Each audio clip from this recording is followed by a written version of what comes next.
जो समाधिपाद प्रथम खंड आउ साधन पाद द्वितीय खंड यही पुस्तक गुड़िकर सबु सूत्र को मैं आलोचना करिवार जो व्यवस्था करिछु ता मध्यरे समाधिपादटा सरी जाइछि। एबे साधन पादर आम 4 नंबर सूत्रर गर्थतर आम आलोचना करिछु। आजिर आलोचनार विषय होउछि 5 नंबर सूत्र। प्रिय आत्मन, पूर्वरु आमर जो आलोचना मध्यरु किछि तार सूचना बर्तमान टिके दे दबार अछि। कहीं साधन पादर जो प्रथम सूत्र जे छिला तप श्रद्धा ईश्वर प्रणिधानानि क्रिया जोग, अर्थात तप श्रद्धा आ ईश्वर प्रणिधान द्वारा द्वितीय सूत्र रोचु जो समाधि भाव आसीबो। तृतीय सूत्र रे से समाधि भाव आसिले साधक मध्यरु क्लेश गुड़िक दूर हो। चतुर्थ नंबर सूत्र रे से कथा होची जो समाधि न लगिबा जाए आ अन्यान्य कौनसी उपाय रे जदि हमर क्लेश गुड़िक किछि समय पई ताकू दबेई दिया जाए बा ताकू आम मन मध्यरु दूर कर दिया जाए, किंतु प्रकृत जो समाधि भाव जोटा सेटा होछु विशुद्ध आत्मज्ञान ता द्वारा साधक मन मध्य को आसीबो। आउ साधक मध्यरे जो विशुद्ध आत्मज्ञान जो जागृति हबो से शुद्ध आत्मज्ञान विशुद्ध आत्मज्ञान जागृति हेले तांको मनरु थिबा सबु प्रकार क्लेश गुड़ी को दूर होबो। या पूर्व जो आलोचना गुड़ाक सब कराई जदि अन्यान्य उपाय रे जदि मध्य क्लेश गुड़ी को दूर करिवार जो उपाय जोड़ाक थिला जोटा कि थिला धरंतु तीर्थ बार व्रत पूजा यज्ञादि विभिन्न प्रकार आसनादि इत्यादि इत्यादि द्वारा जो क्लेश गुड़ी को जो दूर करिवार जो व्यवस्था द्वारा जे मनुष्य मध्य जो क्लेश दूर करिवार जो साहाय्य निया जाए सेथिरे सेटा आमर आलोचना आम कर सारिछु। किंतु ता परिवर्तन कौन है विशुद्ध आत्मज्ञान नहले सेगुड़ी को दूर हेब नाही। तेणु विशुद्ध आत्मज्ञान हवापाई आमको प्रथमे जानी नवार अच्छी जो अविद्या गुड़िक प्रकृत में कौन से विषय में आलोचना करिछु। अविद्या होउची जहा विद्यमान नाही, जहा विद्यमान नाही ताको विद्यमान भाविबा, जहा असत्य ताको सत्य बोली भाविबा, जार अभाव अच्छी ताको भाव रे आनिबा। आउ एई भली ठीक 5 नंबर सूत्र में मध्य ठीक सेया जहा से सूत्रटीर पूरा परिचय होउची जे अनित्य सूचि दुखानात्मसु नित्य सूचि सुखात्म ख्यातिर अविद्या। ये होउची 5 नंबर सूत्रर अर्थात अविद्यार रूप भी मध्य एठी कुहागला। जे अविद्या रूपटा कौन ना अनित्य, तार अर्थ बुझीजिबा अनित्य जहा नित्य नुहे ताकू नित्य भाविबा। जेमिति जोटा अनित्य कहा कुआ जाउछि ए नित्य कहा कुआ जिवो ना नित्य होउछि जहा तीन काल रे सतता तार रहिछि। तीन काल रे जे स्थित ताही होउछि नित्य। आउ ताकू सेमिति अनित्य जोटा अनित्य को नित्य भाविबा। एई अनित्य कौन ना अनित्य होउछि जेमिति देवी देवता ईश्वर भूत प्रेत ये सब होउछि अनित्य। आउ ये अनित्य को नित्य भाविबा एमाने अछि बोली कि भाविबा। ये होउछि अविद्या। अशुचि होउछि ठीक से जहा मिथ्या ज्ञान ताकू जोटा असत्य ताकू ही अशुचि बोली कहा जाउछि। तारी भीतर भी मध्य आसुची जिमती मनरे कल्पना करिबा देवी देवता ईश्वर भूत प्रेत ये होउछि अशुचि भाव। अशुचि को सूचि भाविबा ये मध्य अविद्या।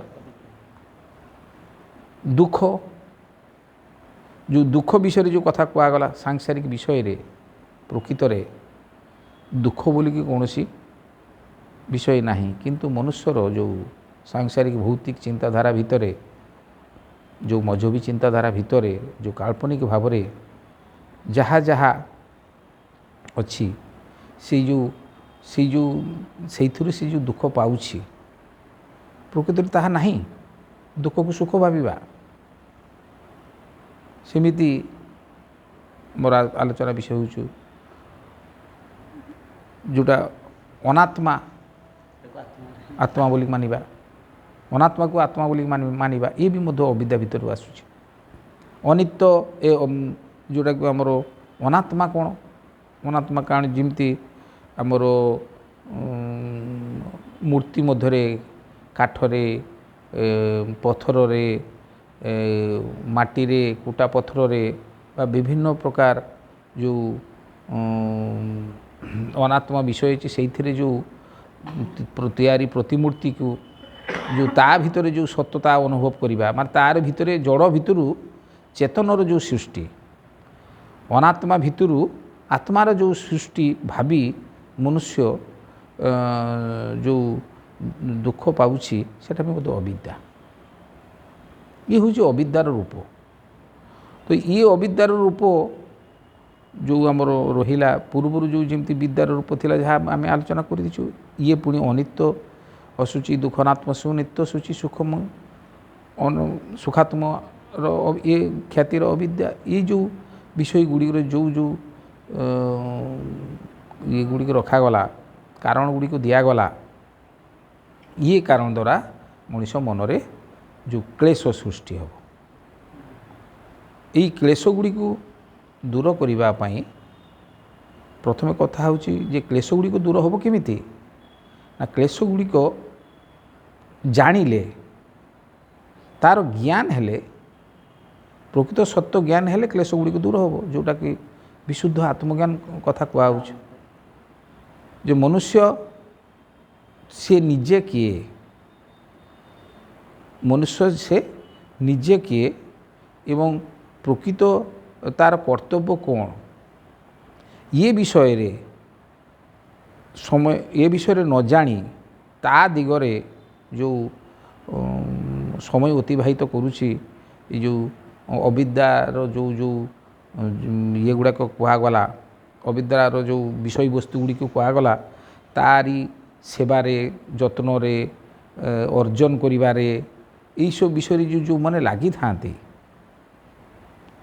ଯେଉଁ କର୍ମ ସଂସାରରେ ଅଧିକ ସମୟ କରାଯାଏ, ସେଇ କର୍ମ ଗୁଡ଼ିକ, ସେଇ ବିଷୟବସ୍ତୁର ଯେଉଁ ଭାବ, ସେଗୁଡ଼ାକ ସାଧକ ମନରେ, ବିଷୟବସ୍ତୁର ସାଧକ ମନରେ ସେଟାକୁ ସତ ରୂପରେ ଆସିଯାଏ ଏବଂ ତାହାର ଯେଉଁ ଅଧିକ ସମୟ ସେଥିରେ ସେ ଯେତେବେଳେ ବୁଡ଼ି ରହେ, ତ ସେଇ ବିଷୟବସ୍ତୁ ଗୁଡ଼ିକର ଯେଉଁ ପ୍ରତିକ୍ରିୟା ଗୁଡ଼ିକ ସାଧକ ଭିତରେ ଦେଖାଦିଏ, ଯାହାକି ସାରା ସଂସାର ମନୁଷ୍ୟ ଭିତରେ ସେ ହିଁ ରହୁଛୁ।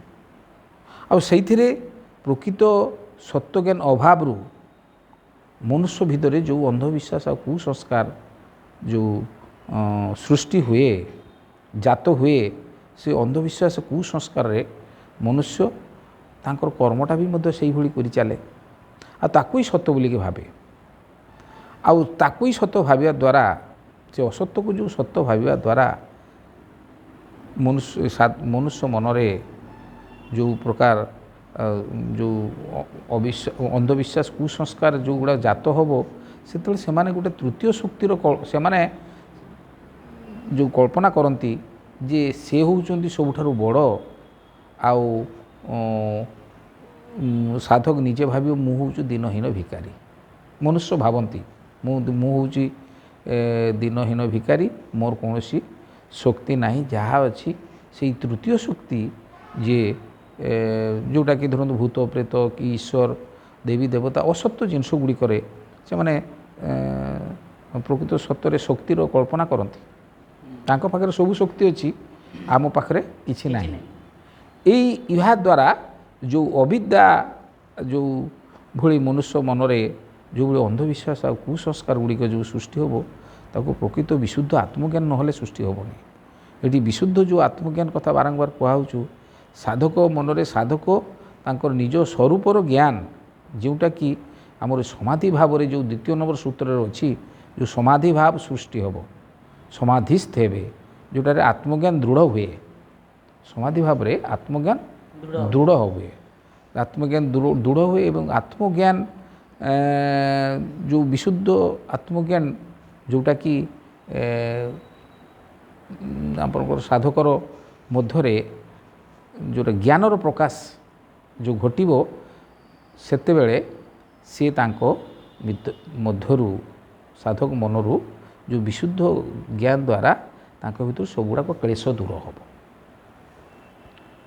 ଏଇ ଯେଉଁ କ୍ଲେଶ ଗୁଡ଼ିକ ଯଦି ଦୂର ନ ହୁଏ, ତାହେଲେ ସାଧକ ପୂର୍ଣ୍ଣ ମାତ୍ରାରେ ନିଜର ପୂର୍ଣ୍ଣ ସଚ୍ଚିଦାନନ୍ଦ ସ୍ୱରୂପର ଜ୍ଞାନ ହୋଇପାରିବ ନାହିଁ। ତେଣୁ ଏଇ ଯେଉଁ ସାଧନ ପାଦରେ ଯେଉଁ ଅଛି, ସମାଧି ପାଦରୁ ଯେଉଁ ଆସୁଥିବା ଜ୍ଞାନ କେମିତି ସାଧନ କରିବ, ଯେଉଁଟାକି ଆମର ମୁନି ସମାଜରେ ଶିକ୍ଷା ଦିଆଯାଉଛି ଅଷ୍ଟାଙ୍ଗ ଯୋଗ ମାଧ୍ୟମରେ।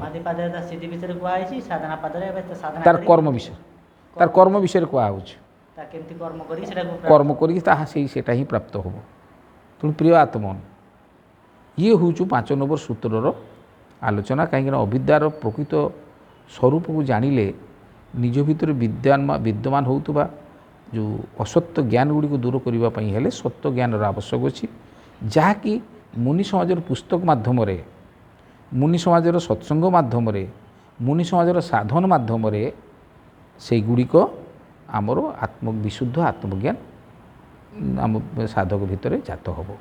ତେଣୁ ପ୍ରିୟ ଆତ୍ମ, ଆପଣମାନେ ସମସ୍ତେ ଯୋଗ ବିଷୟରେ ଯୋଗ ବିଷୟରେ ଆପଣମାନେ ଜାଣନ୍ତୁ, ସାଧନ କରନ୍ତୁ ଏବଂ ଆପଣମାନେ ତା'ର ଯେଉଁ ଯୋଗ ସମ୍ବନ୍ଧରେ ଯୋଗ ଦର୍ଶନର ଯେଉଁ ତତ୍ତ୍ୱଟିକୁ ଉପଲବ୍ଧି କରି ଆପଣମାନେ ଜୀବନର ସବୁଠାରୁ ଯୋଗମୟ ଜୀବନ ଯାପନ କରିଲେ ଆପଣମାନେ ପ୍ରକୃତରେ ମୁକ୍ତିର ସ୍ୱାଦ ପାଇପାରିବେ। ଏତିକି ଆଲୋଚନାରେ ମୁଁ ମୋର ଆଲୋଚନାଟାକୁ ରଖିଲି।